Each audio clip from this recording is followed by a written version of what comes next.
Hey, Betsy. Hello. How are you? I'm good. Today is a really exciting day. It is. Although I have to be honest, I'm pretty nervous. Today is the day we're doing our first It podcast, is. It's so which was exciting. your We've idea, talked by about the it. way. Yes, We've planned. we have planned. It's been really exciting, Yeah. but yes, I am nervous because, like I told you before, I really don't feel like I'm that interesting. So I guess we'll see. We'll hopefully keep everyone's interest, but let's give I believe in everybody a you. description Yeah. of What what we're this will what be we're all here to talk about. about. Yeah. Yeah. So welcome to Real Talk, Real Women, Real Laughs, where we're going to dive into the heart of life's most relatable experiences. Join us as we share honest conversations about the joys and challenges that we faced as raising our families while we're juggling careers. Our episodes are hopefully filled with heartfelt stories, practical advice, which we're not giving advice. We're not Not at all. We're not we're Um, giving you our experiences, but this Practical is not experiences. advice at all. Please do not take this as advice. And plenty of laughs to keep you entertained and inspired. Whether you're a working parent, a stay at home mom, or someone just looking for a dose of real life wisdom, this podcast might be for you. We hope so. Yeah, So tune in and be part of our community where we will celebrate the beautiful chaos of life. awesome. So that's what we're about, but maybe we should take a step back and introduce ourselves. So I'm Betsy Smith. I am a mom of my own 3 amazing kiddos, and I have 3 wonderful stepchildren, and I spent 30 years in the consumer packaged good industry where I was in sales for all of those years. And as I was trying to figure out what do I want to be now as I grow up, I thought, why not start a podcast and share some of our experiences? But outside of that, I'm just a mom, a person who's had lots of life experiences and have navigated a career while I'm trying to raise my little humans into grown up amazing people, and I've got a lot of things that, I feel like maybe I did wrong that I Same. should Yeah. share Yeah. and help others to see, different paths that you can take when you're growing your children. But then we see the glimmers of we've done Yeah, something right. So yeah, that's what makes this so fun yeah. is Like when that, you drop your kid off at school and watch to make sure that they get into the school and they hold the door open for the person behind them. You're yes. like, Oh my "Ah, goodness. I did thank something right. goodness something Exactly. worked." Yes. Something's sunk in. Yes. So Well, who that are was you? great. Hi, I'm Brenda Johnson. I'm also a working mom who is balancing raising 2 amazing daughters with a sometimes successful career. Sometimes I've fall a little short, but I try my hardest. I started as an intern and I worked my way up and building a new department. And then I transitioned into agency marketing, which was a very different world for me, but it's where I've thrived because I've been there for 20 years and it was great seeing both worlds. I've also faced several health challenges throughout the years. As you know, you've helped with a lot of those, helping me through things and helping with my kids and things like that. I was even on bed rest for my youngest for 7 months.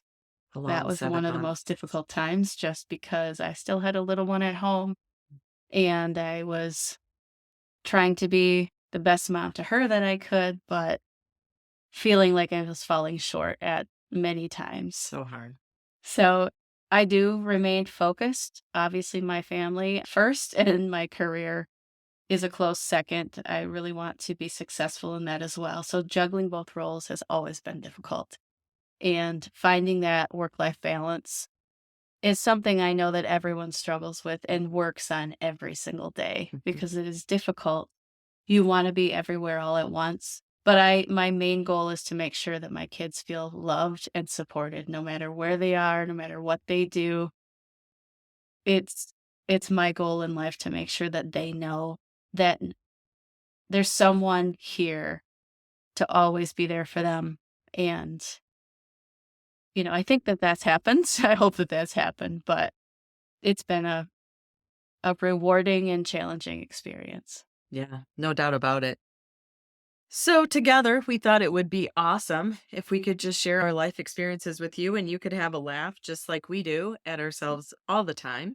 Let me Um, add into that, yeah. that we came to this conclusion finally together, but it was you that came to me to kinda push me to do this with you, and I I was begged you. very apprehensive at first. Yes, you said no. I said, "No." I said, "Betsy, I am not very interesting. No one will listen. I'm not funny. I am not funny," even though you and I think we both We are. are. Who else is Yes. gonna find us funny? But and I am shy by nature, so doing something like this is definitely pushing me out of my comfort zone, and really, really difficult to think about that other people may be listening to me and judging me right Maybe along. not. Maybe Maybe no not. one will be listening, and that's just fine. This is all so that our kids can know that we care about them someday. That's true. That is true, but I did agree, and now I'm pretty excited about it, so thank you Yeah. for pushing me into Yeah. that. I think it's going to be fun. Yeah. So, a few of the fun things that we're going to talk about, we have a few different themes. We're just going to share them with you. One is mom guilt.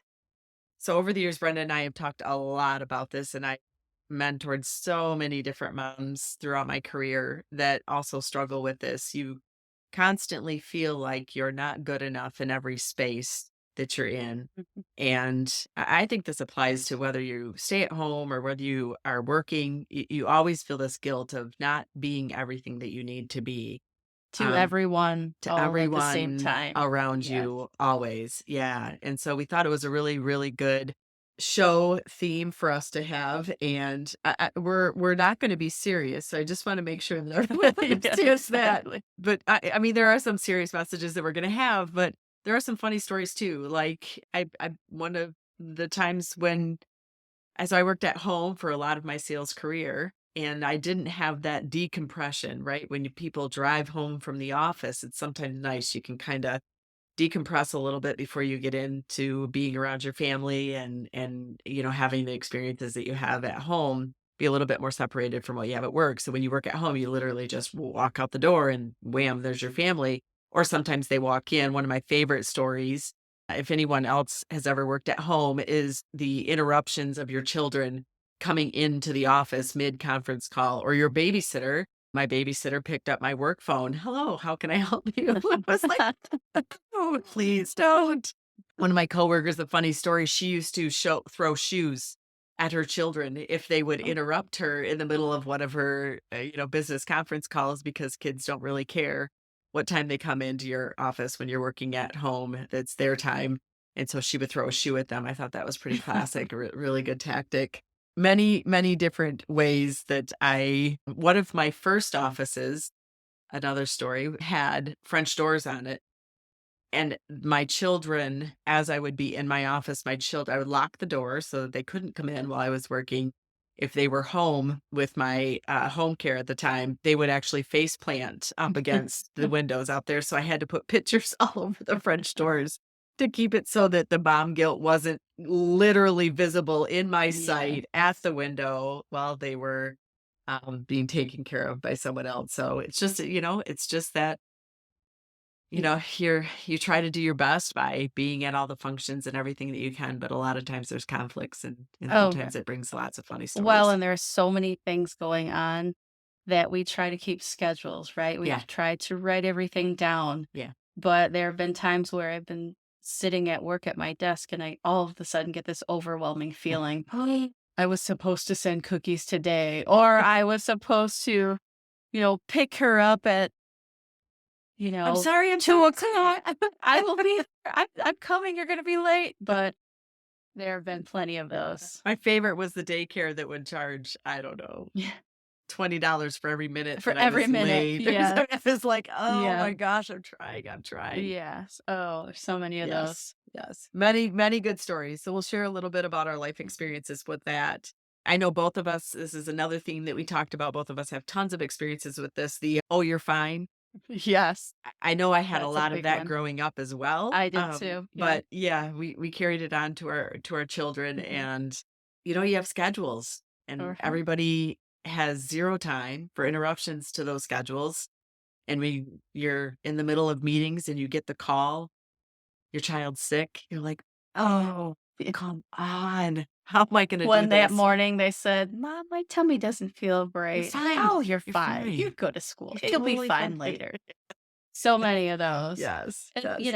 there you also have kids with different personalities as well. Yeah, So one would be totally fine, yeah. and the other maybe has said that Multiple times before. multiple Yeah, times, and you're yeah, like, "Oh, you're fine." But yeah. then there's that one day where I just threw a ball over the floor in the bathroom at school, mom, and you said I was fine. So that is it. That's Uh, another big topic. yes. So we'll share a lot about our stories in that space. And then, on the same note of all of this, right? Always feeling like you're 2 steps Mhm. behind. Yes. I can't tell you how many times I've been lost on the way to dance Oh, competitions, soccer yes. games, whatever it is. I would Mhm. call the team manager in a panic because I literally just could not figure out how to physically get there, Mhm. send them with 1 cleat, 1 Yes, shin guard, 1 dance shoe, exactly. whatever it is. Blame me, Oh, please blame yes, me. It's not their fault that they can't exactly. get there on time. Yes. Uh, Well, there's always that, and it's, you know, days where you feel like you have it all under control, and then, "Mom, you forgot to give me X, Y, and Z." Like, "Oh my goodness, how did this happen to me again?" yes, and how Uh, can I get it there? Who how do I know in my sphere that that can I can actually get it get there. that? Yes, To in be able to time. get the, bow to be tied on the shoes that match the blah, blah, blah, or you don't see that line on the Exactly. bottom of the prep brochure that you have to have a certain color ribbon for their shoes, whatever it might be. The favorite of mine of being 2 steps behind, and I'll get into this later, but, you know, not capturing your child on video when it's their turn to walk across the stage and their And name is instead, you get called. the bench at You the you get stadium. the people before, you get the people after, and you're so excited to watch your child, and you know you're standing there ready, and they say the name, and you realize you haven't hit record. Yes, yes, 2 steps back. yes, exactly. That's awesome. We're also going to talk a little bit about uplifting experiences that we've had and some of the humor behind that too, right? Power of having support around you and just a mentality of we can do it. There's sometimes when you just need someone else to see something that you might not be able to see and just Mhm. being able to read into some of those messages and take them as good advice. I know that we both have a lot of those experiences out there and Y have helped our kids even to see it sometimes. So I think we can share a little bit in that area as Well, well. and that's even for us, our support system to Yeah. get each other through all the different phases in life. Your friends and your family are there to help you kind of balance all of this. And is this feeling that I'm having, is this, what other people are having? Or like, should I have handled this differently? Or Yeah. what should I do differently? So Yeah. having those people that will say, no, that was absolutely what I would have Yeah. done. Or how about trying this to help them in this way or help yourself? So it's Right. just like, Right. however we have that support system and that helps us think we can do it is amazing. Yeah. And I can remember a boss who called me once and said, "Hey, I think you would be really good in this role." And I Mhm. was pregnant with my second child, and the role was going to hit its busy season about the time that I was going to be due with my second Mhm. child. And I thought, "No way, no how. Sorry. Appreciate the Yeah. opportunity. I cannot. I want to be the best mom, the best career person I can, and this won't allow me to do it in either space." And I remember vividly my boss saying, "Well, I think you can do it, but That's this awesome. is your Yeah. choice. So I'll let you think about it." 2 weeks later, it took me full 2 weeks. I called up and said, "Hey, is that job still available?" But it took me that long to process through all of the Right. doubts that I had in my own brain as to being able to navigate having a family and a career and being able to move forward. So sometimes we just have to listen to those around us. So we'll tell a few different good stories about that. And obviously all of that leads into something that I talk about all the time because I think it's very much not it's under discussed in my opinion is imposter syndrome. I suffer from it. So I do I. always Same. believe Yep. that I am less than qualified for the different Absolutely. situations that I'm in. And just different things that I've used over the years and really even sometimes tapped into not only my friends and coworkers and leadership, but also my children. Oh, They have yes. been a huge advocate for me as I'm like, I just, guys, I don't think I can do this. They're like, yeah, you can. Yeah, you can. That happened to me even Yeah. with this podcast, Yeah. talking to my Yeah. adult daughter who Yeah. said, "Mom, you can do it. I believe in you." So, That's awesome. yes, we try to teach them to believe in themselves Yeah. and to be Sometimes they turn those words into confident, but yeah. then we kind of lack in that ourselves. So we Yeah. feel like we fall short in areas that other people tell us we don't. Yeah. So Yeah. it does happen a lot. So anyway, those are some of the examples of things that we're going to talk about in our life experiences, sending my child to her demise, training on her bike, all sorts of different fun things that we can Yes. talk about that we think it would be great for you all to hear. Yeah. So So we hope that you'll come along on our journey. Again, this is also going to be cathartic for us because we've never talked about it in this capacity before. We talk to each other, we laugh, we support each other, but just hoping that we can maybe make other people laugh and understand that they're going through the same things as well. We plan to do is share about each episode will be about 25, 30 yeah. minutes, and we plan to do it once a month for now. We'll see how that goes and see if we can keep you entertained. Yeah. And then something that we're going to share at the end of every episode. My mom, we call her Meemaw. She helped me many times throughout the years whenever times were hard and I just felt real challenged to be able to continue on and keep my head up. She said, "Honey, you know what? When times are tough, just focus on lifting up your coffee cup and drinking it one sip at a time." And so we want to share that with you in closing so that maybe you can take those words of wisdom that I've listened to many times and thought about many times throughout the years as I've had different challenges to be able to go forward throughout your day and throughout the rest of that month and think about Mima's wisdom that she shared with us. It's all you have to do. Just keep lifting that coffee cup and drinking it one sip at a time. So I think with that, Brenda, I think we're done with our intro Is that a episode. wrap? That's Is a that a wrap. wrap for And today? yeah, Okay. we'll be back soon with diving into some more of our stories and some of these fun topics and share them all with you. Maybe I can do this, Betsy. So we'll see. We'll But see. maybe people will think we're interesting and funny at least a little bit. If not, we'll just keep listening Yeah. ourselves. We'll pay our kids to listen. Exactly. So listen to us, follow us, subscribe. With that, I think we'll close. Yes. So our advice for you and our words of wisdom we're going to share, just keep lifting your coffee cup. And drinking it one sip at a time.